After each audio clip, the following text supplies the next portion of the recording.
May bisita ba dyan? Papasukin na yan. Ulit, sanay sa masikip. Kung kumilos, ang liit-liit. Ulit. Ano po pangalan nila? Carl Marcos Bolivar po. Okay, ilang taon na po? 6 years old po. Ano po sadya nila? Bakit po sila napunta po dito? Burn po ako sa nabebenta sa'yo. Sige, tingnan natin yan. Ano na yan? Yun. Ito. Ang mahiwagan mo. Ito boy soy sauce. Ako yung natanggal po yung last year. Boy soy sauce, kakaiba to. Ano naman kakaiba dyan? Ikaw natanggal mo, di ba isa-isa lang? Ito, kambal.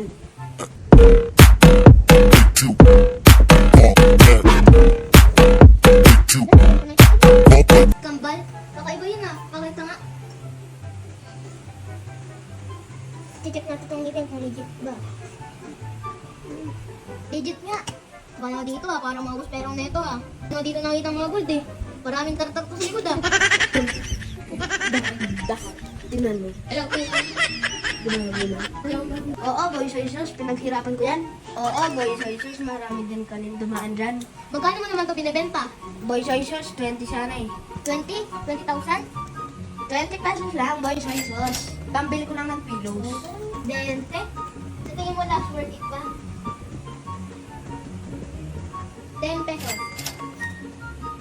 10 pesos, parang yung boss. 18 pesos. 15. Sa lubong tayo, boss soy sauce, 17 pesos. 17 pesos lang, tingin mo. Di. Sige, pumunta na po kayo sa office para mabayaran na po.